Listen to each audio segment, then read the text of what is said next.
She was involuntarily committed to mental institutions 17 times after her brother's mob-style murder. This isn't the story of a pop star, it's the story of a survivor. Let's dive in right now. Most people remember Connie Francis for her #1 hits, the wholesome girl next door with the powerhouse voice. But behind that glamorous image was a life marked by unimaginable trauma.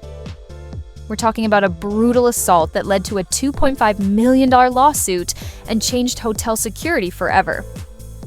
And that was just the beginning. After her brother's murder and her own mental health battles, she retreated to a quiet life in Parkland, Florida. But in a twist no one saw coming, at 87 years old, she became a viral TikTok sensation. How did she turn so much pain into a powerful, lasting legacy? Stay with us on Cudolorio to find out. From Conchetta to Connie Francis, what makes a music legend? For one of the 20th century's most unforgettable voices, the story didn't begin in Hollywood's glare, but in Newark's vibrant, working-class, iron-bound neighborhood. On December 12, 1937, Conchetta Rosa Maria Franconero was born into a close-knit Italian-American family whose heritage would become central to her life and artistry. At just 4 years old, her father George, a roofing contractor with no ties to show business, discovered his daughter's remarkable musical talent and made it his mission to nurture her gift. Enrolling her in local music lessons and thrusting her into talent shows and pageants from the start. He was never an entertainment mogul, just a devoted parent who believed in her, shaping not only her early development, but the roots of an identity that would carry her worldwide. Connie's Italian-American background infused her performances and recordings, shaping her emotional style and giving rise to an element of authenticity that captivated audiences for generations.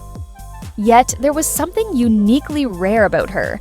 Francis was a true linguistic chameleon, among the first American pop stars to craft a vast international following by recording in over 9 languages, not just Italian, but German, Spanish, French, Japanese, and Hebrew among them. Unlike a mere marketing stunt, this global approach reflected genuine respect for her fans across Europe, Japan, and beyond, positioning her decades ahead of her time in terms of international artistry. Her earliest years were marked by a unique ability to connect across boundaries' local roots, worldly reach, emotional resonance, and a work ethic that would soon shatter expectations for all who followed. An international pop superstar's rise. How did Connie Francis become one of the highest-paid women in show business? Ultimately selling over 200 million records around the globe, the answer lies in a relentless drive, unmatched versatility, and a talent so genuine that acclaim seemed both earned and inevitable. By age 25, Francis had already sold more than 40 million records, a testament to her prodigious artistry and tireless work ethic. Her discography is a parade of milestones: 53 songs charted on Billboard, 16 reaching gold certification, with 3 ascending to the coveted #1 position. In 1960, she broke a barrier as the very first woman to hit #1 on the Billboard Hot 100 with Everybody's Somebody's Fool, a feat that didn't just make history, but redefined the landscape for generations of female artists. Francis's revenue streams were equally diverse, from ethnic and language-focused albums highly popular with immigrant and international markets, to film soundtracks like Where the Boys Are, which grossed $3.5 million at the box office. She evolved from singer to entertainment powerhouse, seamlessly transitioning from the music studio to the movie set, at every step calculating and curating her image for wide appeal. Beneath this professional spectacle, however, she was also building one of the most astute and enduring personal brands of her generation. Quiet final years in Florida.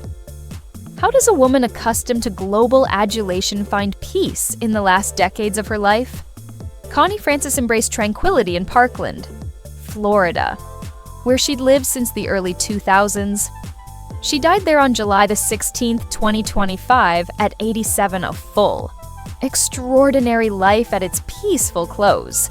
Though largely retired, she forged deep connections to fans through regular Facebook updates, sharing health news and snippets of her daily life in what seemed a gentle, modern twist for an old-school star.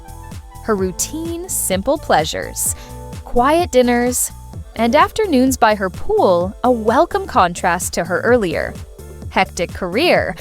Health challenges mounted, hip problems confined her to a wheelchair, but she continually met adversity with humor and optimism, even looking forward to stem cell therapy as late as March 2025. Then came a final, unexpected burst of fame in May 2025. Pretty Little Baby, recorded in 1962, exploded on TikTok, introducing her to millions of new listeners. Genuinely surprised, Francis thanked her fans on TikTok at age 87, proving the timeless reach of her music and spirit.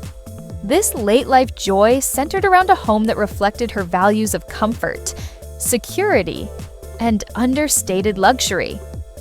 Inside her Florida residence, unlike many of her peers, Connie Francis never amassed a collection of mansions or indulgent real estate. Instead, she made her home in a single, substantial parkland property, purchased in 1997 for $444,000. The residence, built in 1995, spanned more than 4,100 square feet, boasted 5 bedrooms, 4 bathrooms, a shimmering pool, and was situated on a neatly landscaped 0.3-acre lot, with tile and concrete floors, a durable roof, and storm-resistant windows. It not only catered to comfort, but weathered Florida's hurricanes unscathed. At her passing, the property's value was estimated at $121 million. Francis's choice reflected a penchant for stability and peace over ostentatious displays. She was known neither for owning fleets of luxury cars nor for jet-setting between exotic properties. Her estate management style focused on creating a secure and welcoming environment for herself and her family, a mirror of the careful planning that defined her rise to stardom. Connie Francis's $25 million net worth. A $25 million net worth at her death may seem typical for a music superstar, but the roots of Francis's fortune were multifaceted and often hard-won. Her music career, with more than 200 million records sold, provided the foundation. Albums tailored to international and ethnic audiences added lucrative layers, alongside hit singles, 16 gold certified, and movie revenues. But the story of her wealth cannot be told without a pivotal tragedy. After she was assaulted in 1974, Francis sued the Howard Johnson Motel for negligence and was awarded $5 million, one of the largest settlements for a rape survivor at the time. That episode ultimately forced a reckoning in hotel security standards across America. Her financial journey was thus inseparably bound to various highs and lows, musical triumphs fueling her resilience, legal battles channeling her pain into lasting change. A legacy beyond the music. Connie Francis's songs are immortal, but her impact runs even deeper. Her court case with Howard Johnson's led to widespread safety reforms in hotels, the addition of deadbolts, viewing ports, and upgraded lighting stands as part of her living legacy. For decades, countless lives have been made safer, a silent testament to her ordeal and victory. Further, her candor about mental health struggles provided representation, hope, and progress for millions facing similar issues. Her advice and storytelling in memoirs like Who's Sorry Now, 1984, and Among My Souvenirs, 2017, document a golden era and illuminate the complexities of fame, trauma, and perseverance. Even in 2025, TikTok brought her timeless art to a new generation, her influence on music and society as powerful as ever. As her friend Ron Roberts observed, "She left this world as big a star as she ever was, capturing how her legacy persists." Her final message of resilience through all her triumphs and trials. How did Connie Francis hope to be remembered?